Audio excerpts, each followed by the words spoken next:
ये class BEd second year वालों के लिए है। आज का टॉपिक है आधारभूत संरचना के लिए बाधा रहित वातावरण की सुगम पहुंच।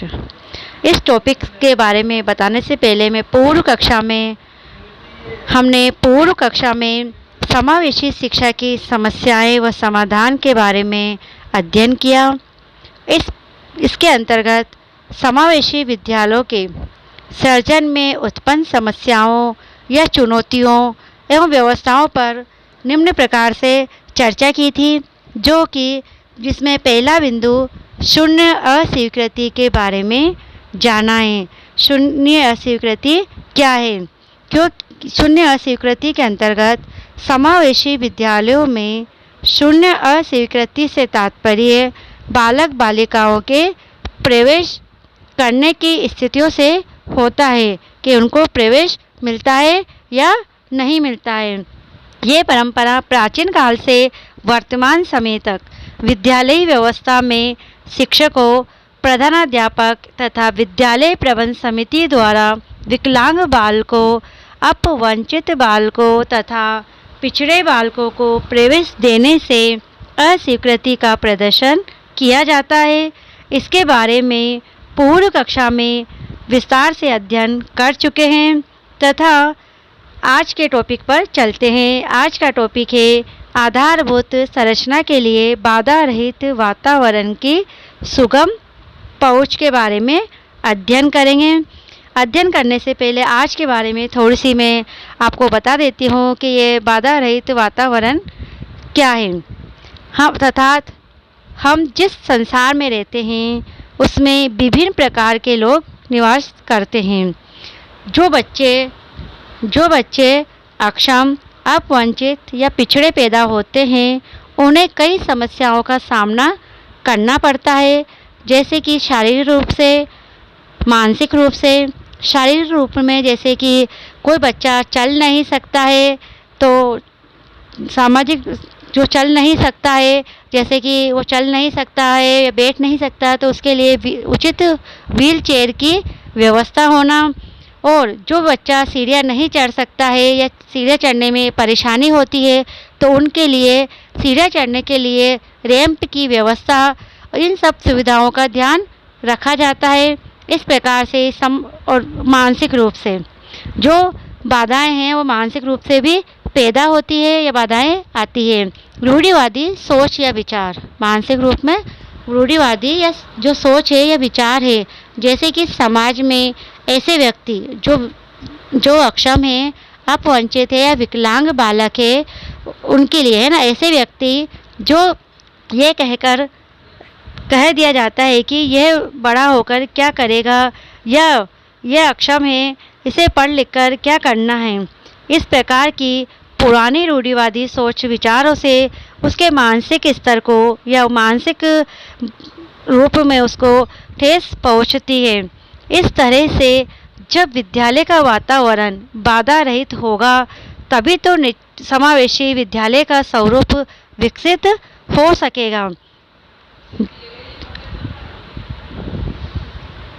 इसके लिए पहला टॉपिक है विद्यालय भौतिक संसाधन संबंधी सुविधाएं। भौतिक संसाधन संबंधी सुविधाएं, जिसके अंतर्गत ऐसा वातावरण बनाया जाए ताकि विद्यालय में उचित भवन हो, जो उचित विद्यालय का भवन हो, कक्ष हो, खेल का मैदान हो एवं खेल के उपकरण आदि का व्यापक अभाव देखा जाता है। किसमें? जो समावेशी विद्यालय हैं, इनमें अभी इसका अभाव देखा जाता है, जिससे विद्यालय व्यवस्था में अनेक प्रकार की बाधाएं उत्पन्न होती है और समावेशी शिक्षा व्यवस्था संभव नहीं हो सकती है। दूसरा है सामुदायिक सहयोग संबंधी बाधाएं।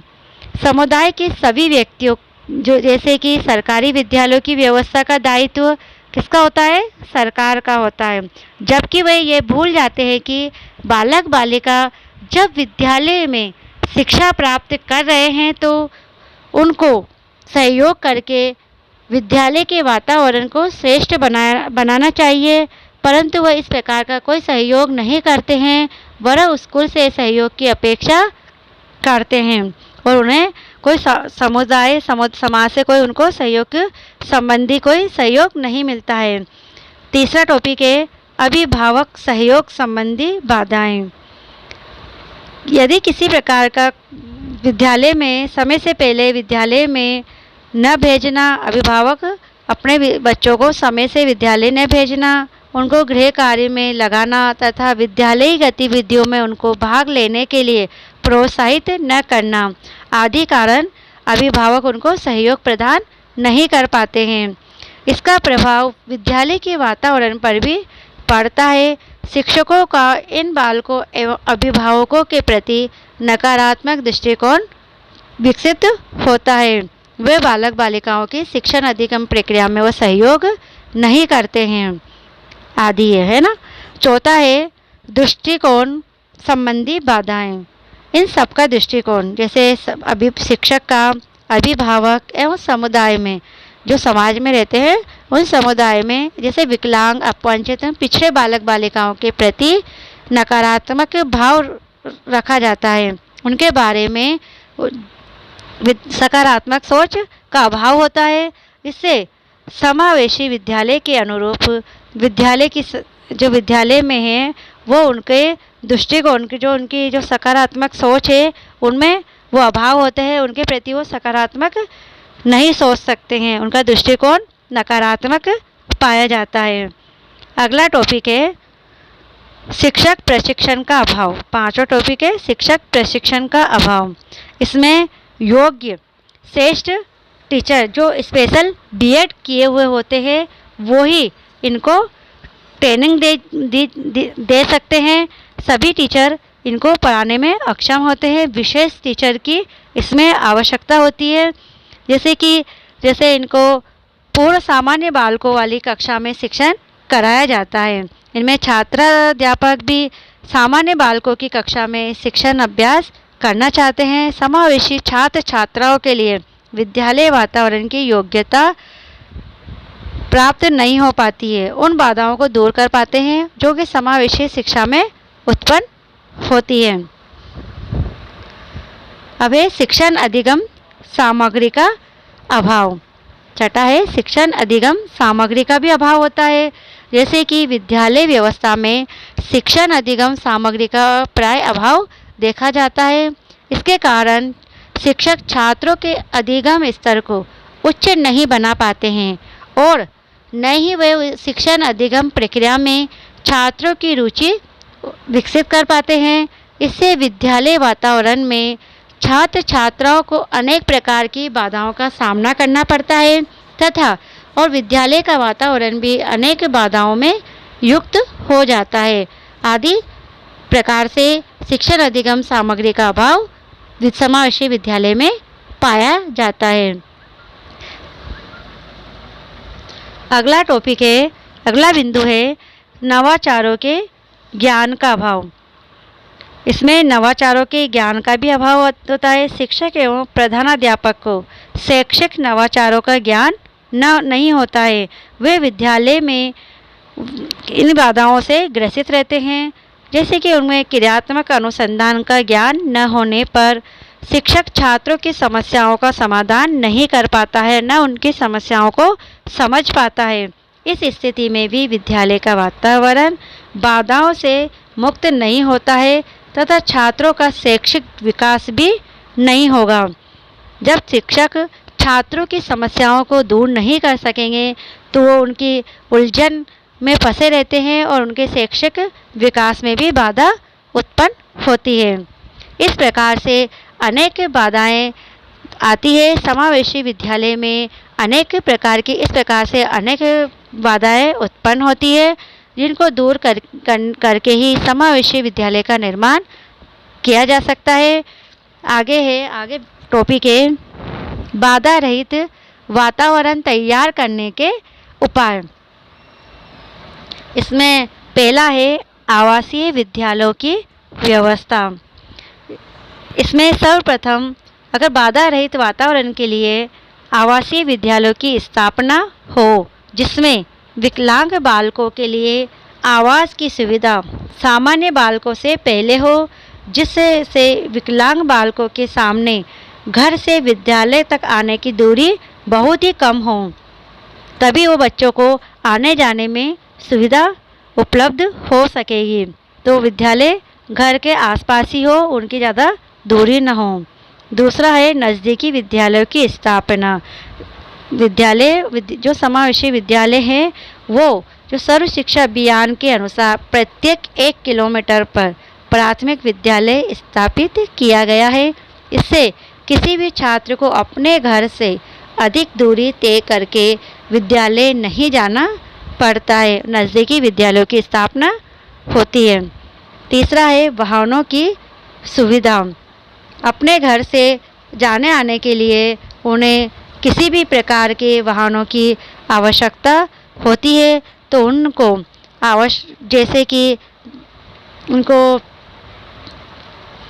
वाहनों की व्यवस्था कराई जाए, जैसे कि उनको आने जाने में उनके साधन की व्यवस्था वाहन लगाए जाए, ताकि घर से वो विद्यालय जाने में उनको किसी प्रकार की सुविधा न हो। जैसे कि विकलांग बालकों को घर से विद्यालय तक लाने के लिए विद्यालय द्वारा ऐसे वाहन की व्यवस्था करनी चाहिए, जिससे कि सरलता से उस वाहन में बैठकर विद्यालय तक आ सके, उनको किसी प्रकार की कोई कठिनाई का सामना नहीं करना पड़े। चौथा है भामाशाह द्वारा अनुदान सामग्री। इसमें समावेशी विद्यालयों में यह अनुदान सामग्री पर निर्भर रहता है। इसमें भामाशाह द्वारा अनुदान सामग्री दी जाती है, जिससे कि समावेशी विद्यालयों में इनकी सुविधाओं के अनुसार इनके संसाधन वाहन सामग्री या जो भी इनके विद्यालय का निर्माण किया जा सके, इसके लिए अनुदान आयोग अनुदान दिया जाता है। पांचवा है संसाधनों की व्यवस्था। विद्यालय में जो विकलांग छात्रों के लिए संसाधन कक्ष भी होना चाहिए, जिससे समावेशी शिक्षक द्वारा उनकी शैक्षिक एवं अशैक्षिक समस्याओं का समाधान कर सके और व्यक्तिगत रूप से सरलता के साथ किया जा सके। अगर संसाधन होंगे तो वो शिक्षक को भी छात्रों को पढ़ाने में आसानी रहेगी और वह अच्छे से छात्रों को ज्ञान करा सकेंगे और शिक्षण प्रभावी हो सकेगा। छठा है उपयोगी वातावरण का निर्माण।